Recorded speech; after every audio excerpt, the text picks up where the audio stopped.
Dans cette vidéo, nous allons aborder une technique que tout batteur devrait s'entraîner à maîtriser, les accents. Dans un premier temps, je vous expliquerai pourquoi c'est si important d'y consacrer du temps et on parlera de la technique de baguette.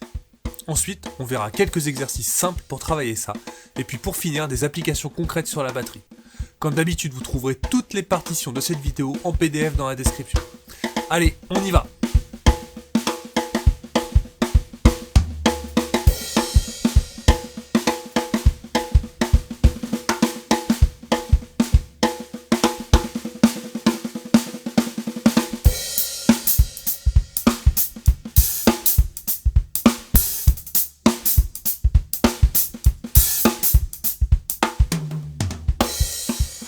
Bonjour à tous et bienvenue sur Drum Time. Alors, il y a plein de choses qui séparent un batteur qui débute d'un batteur expérimenté. Souvent, on se focalise sur ce qui est le plus évident, la rapidité, la maîtrise du tempo, l'endurance, etc. Mais à mon sens, une des plus grosses différences entre un débutant et un pro se trouve dans la façon de gérer la dynamique de son jeu. Qu'est-ce que c'est que la dynamique ? C'est la différence entre les coups joués à un volume faible et ceux joués à un volume fort.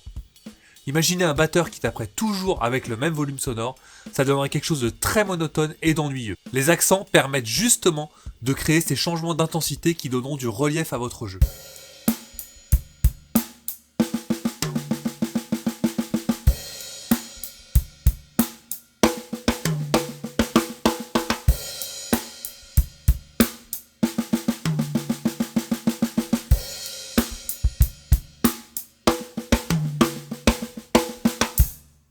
Pour faire simple, un accent est un coup joué plus fort que les autres.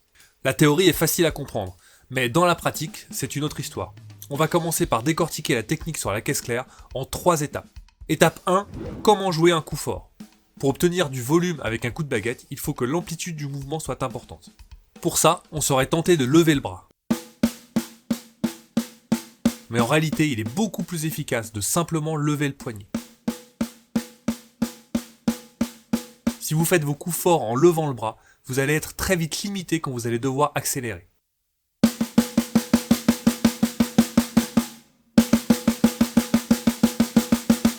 Pour gagner en amplitude, n'hésitez pas à laisser votre baguette se déplacer librement entre votre pouce et votre index. Étape 2.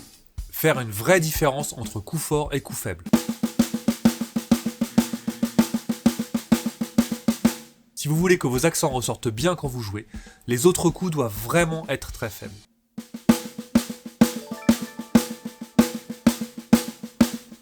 Quand vous jouez doucement, la baguette ne doit pas s'élever à plus de 3 cm de la peau. Imaginez que l'on vous filme en train de jouer, même sans le son, on devrait être capable de savoir où sont placés vos accents rien qu'en regardant la hauteur de vos baguettes. Étape 3, anticipez le coup d'après. On a vu que pour jouer un coup fort, il faut que la baguette se lève et qu'elle reste près de la peau pour jouer un coup faible. Vous devez donc anticiper les coups que vous allez jouer pour savoir jusqu'où lever la baguette. Par exemple, vous voulez jouer un coup fort suivi d'un coup faible. Si vous n'anticipez pas et que vous laissez rebondir votre baguette, elle sera trop haute et il sera impossible de jouer le coup faible. Vous allez donc devoir laisser votre baguette près de la peau après votre coup fort.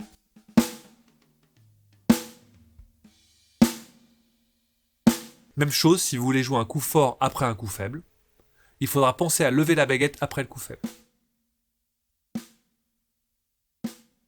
Maintenant qu'on a les bases, on va voir 4 exercices pour vous permettre d'automatiser tout ça et de l'intégrer à votre jeu. Les flèches sous la partition peuvent vous aider à anticiper les amplitudes de baguette comme on en parlait juste avant. La flèche vers le bas signifie que vous devez laisser votre baguette en bas après avoir frappé la peau. La flèche vers le haut signifie que vous devez lever votre baguette après la frappe. Concentrez-vous sur ces flèches si vous n'arrivez pas à obtenir un son précis avec des accents qui se détachent bien du reste. Au ralenti, l'exercice 1 donne ça.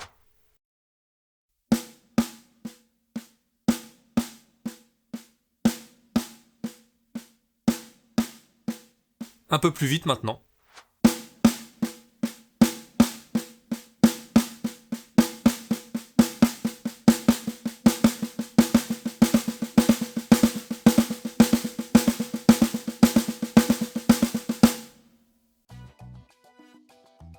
Même principe que pour l'exercice 1.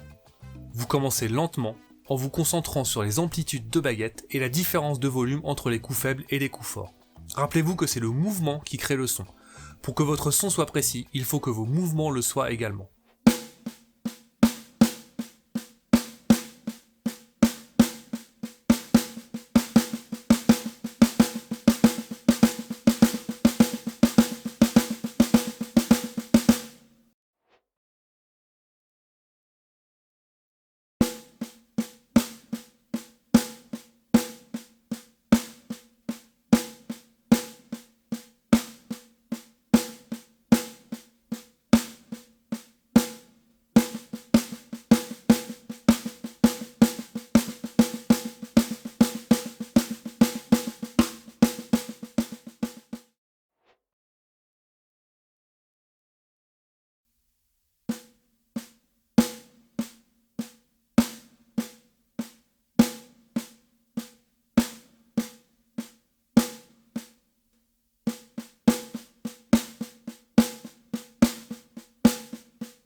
Une fois que vous êtes à l'aise avec ces exercices, vous pouvez les enchaîner les uns avec les autres.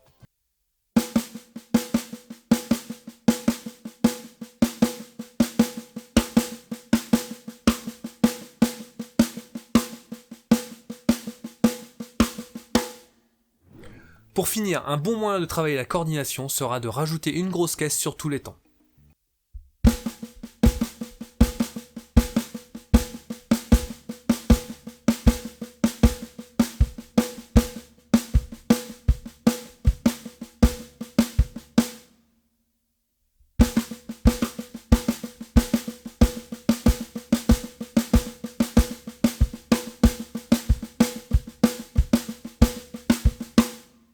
On va maintenant aborder la deuxième partie de cette vidéo. Elle sera consacrée à quelques exemples concrets sur la batterie. Au passage, si le contenu de cette vidéo vous plaît, n'oubliez pas de liker et de vous abonner pour me soutenir.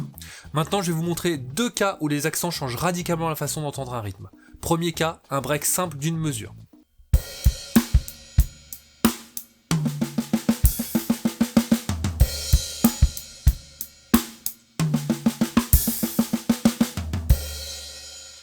Ce break en double croche ne comporte pas de difficulté, mais quand il est joué sans accent, il est monotone et sans relief.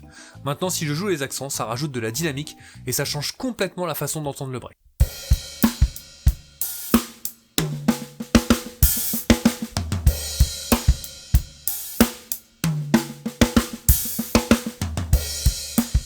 Si vous voulez gagner en précision, je vous invite à commencer lentement et à travailler temps par temps.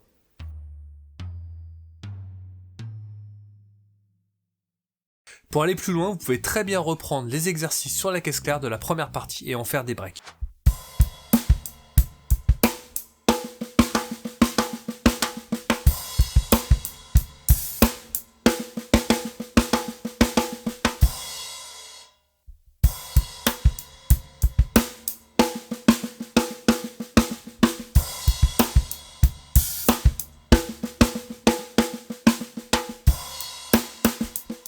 Ensuite, vous pouvez déplacer les accents sur le reste de la batterie et garder les notes faibles sur la caisse claire.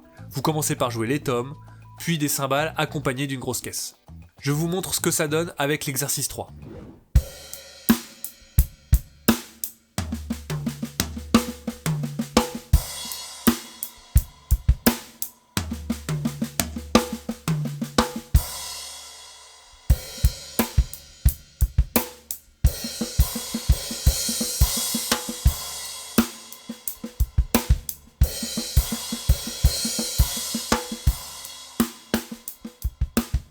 Deuxième cas concret où les accents peuvent tout changer, c'est lorsque vous les faites sur le charlet pendant un rythme.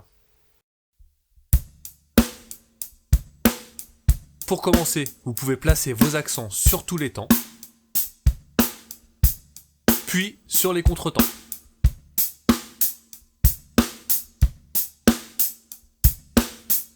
Par expérience, le plus dur quand on fait ça, c'est de réussir à ne pas faire d'accent en même temps que la grosse caisse. Pour y arriver, pas de secret, il faut juste travailler lentement. Sur le PDF, vous trouverez quelques rythmes et breaks à travailler. Pour finir cette vidéo, je vais vous les jouer un par un, une fois rapidement, puis une fois lentement. J'espère que le contenu d'aujourd'hui vous a plu et que ça vous a surtout convaincu de travailler vos accents pour progresser. Allez, ciao!